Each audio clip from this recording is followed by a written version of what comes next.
concerning URDs in Coeur d'Alene and in Rathdrum. So,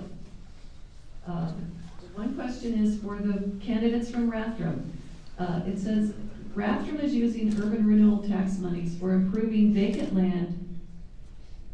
Oh, excuse me. I'm going to go with Coeur d'Alene because I'm going against the rules here, so pardon me. The question is, for those candidates from Coeur d'Alene, are you in favor of another urban renewal district in Coeur d'Alene? And number two, are you in favor of making East Sherman another urban renewal district? No. No.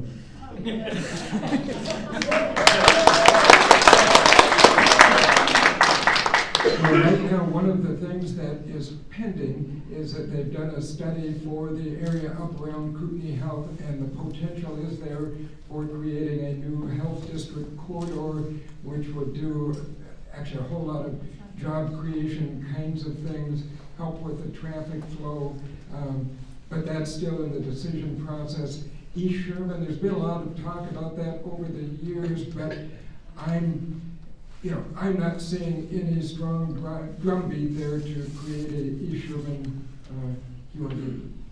Sure gets talked about a lot if there's no drumbeat. I love this, you guys. I have to say, it's really funny because nobody really wants to say if they're thank you, Tom, but at the same time, it's like this yes, this no, this maybe. Because it's all about an election right now, I want you guys to really remember what's happening right here. And everybody wants to kind of say what they want you to hear, right? So a lot of it comes down to have a conversation with all of us one-on-one and get us your feedback, and then we get to convey it. The whole part of city council is sitting on a team with 6 people and making decisions that will better our community. And I think there's a lot of things that need to be talked about so that we can make the appropriate decisions for every area in Coeur d'Alene. Yay or nay? Yeah, you didn't answer the question. Yay or nay? Hey, Oh, sorry. moving on.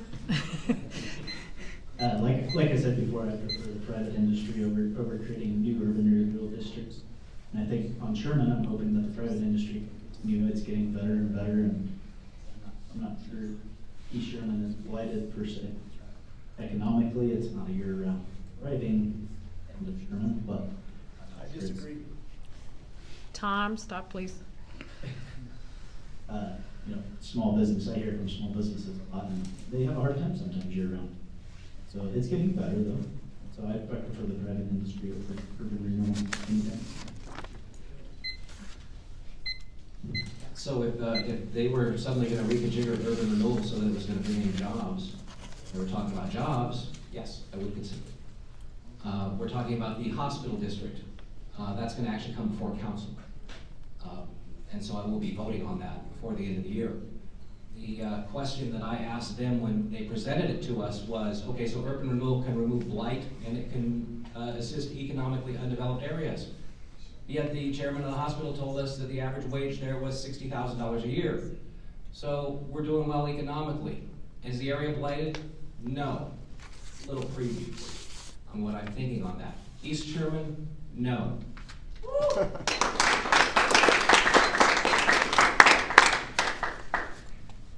I'll make my answer short too. No. I have no opinion on Coeur d'Alene, because I don't live there. Okay, so now All right, so the other question was for the candidates from Rathdrum.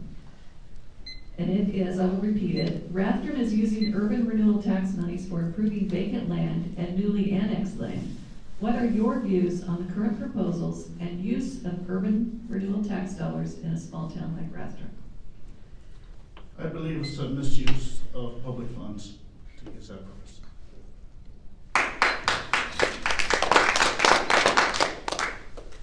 I believe if it's used responsibly and it brings jobs, which it will, it is good, and I'm for it. Now, I would love for more people to come to our information sessions so you can really hear how we make it work. I know LCDC had many issues in the past, but I think this will help us and help us in the long run. Empty promises. All right, much like what Debbie was talking about, and also what you were saying, it's not a split-second decision. There's a lot of stuff that goes into these decision-making processes. You're one vote, not of 4 in Rathdrum, 6, I guess, in Coeur d'Alene. But you know, that's one of the things that you learn when you're running for city council. You think, my goodness, I'm going to change the world when I get there. But you can't do anything unless you have people helping you on the council and the mayor. We struggled with our current URD for a long time, and we know what we want from it. We want to create jobs, and we've sent them back to the drawing board already.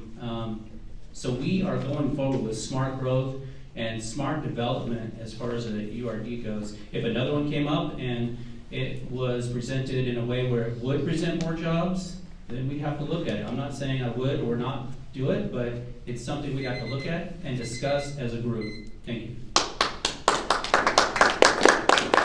I don't believe public tax dollars should be used to benefit private industry. I don't believe that the developers that are making money, making millions of dollars on developments, I think that they're doing well enough on their own without having to be subsidized by public tax dollars.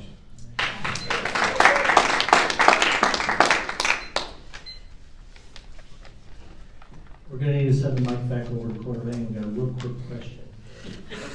Okay. What are your concerns about Ignite CDA and how it is funded? Is there a theme here? Better question. Question. Well, Ignite CDA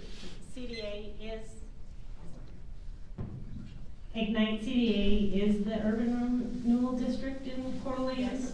So I think we've kind of already answered that question. Yeah. So I totally agree that I think the private sector should be encouraged to develop this. Thank you. So if you do believe it's a repeat question, I think we have a clear idea of where you stand on it. So, but if you have anything to add, you. Does anybody want to add anything? I want to clarify something. So Dan Gookin keeps saying LCDC, and he's correct about that. Formerly known as Lake City Development Corp., it is one and the same as Ignite CDA. So not a lot of people know that, but so I want to make that quite clear. LCDC had to rebrand and change their name, and they are currently now Ignite CDA. So. Yep, you're right. Thank you. And I would add that, of course, with the urban renewal, it is a much more complicated thing than you can probably answer in 30 seconds or a minute, but it is created by the Idaho legislature. They've taken a look at it different times. They've tweaked things. The law concerning urban renewal is not the same that it was when it started out there.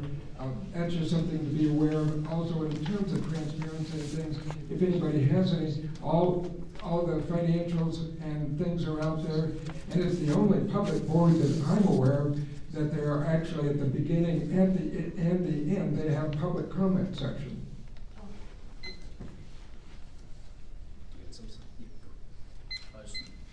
I was just going to say that there was reforms done by the legislature 1 or 2 years ago. Somebody correct me, 1 or 2 years ago, but to have more oversight and appoint council members to the Ignite board. Is that correct? So I mean, they're working on it, and it's getting better and better. I think it's, like I said before, private industry first, but I think it's used in the right way and make sure there's transparency, there's oversight, there's people taking a look at everything, there's the right people in the mix, working through it, and it's used for the right reasons. And for every one of those improvements in urban renewal that have been discussed, your urban renewal agency in Coeur d'Alene, LCDC, has hired a lobbyist, sent them to Boise to fight it tooth and nail.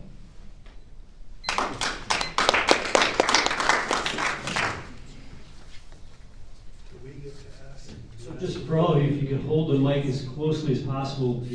It is complex, but it's a hidden tax. I'm dealing with it right now in Hayden, and that the voters are gonna be asked to increase their property taxes by 25%.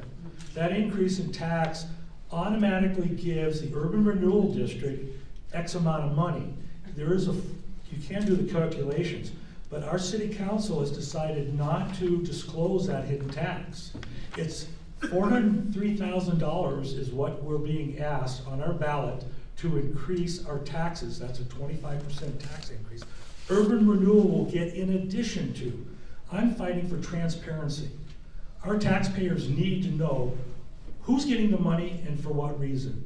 And a year ago, when they were gonna double the taxes in Hayden, I was the only one that voted against it, because Urban Renewal would also get money.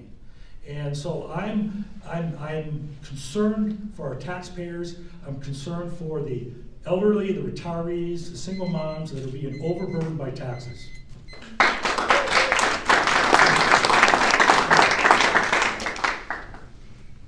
The next question. Hold on. is- Oh, Go ahead.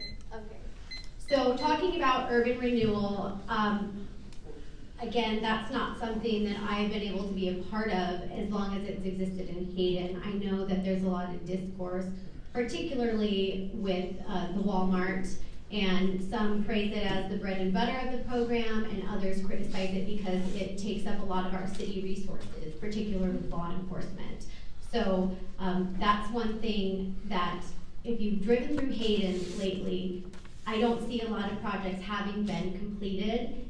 So I'm gonna have to say that I would be against urban renewal. I want to see business owners thriving on Government Way. There's too many empty lots, there's too many empty businesses, and being next to an empty business really hinders those that are open, and they need to bring in the foot traffic in order to keep their business thriving as well as the community.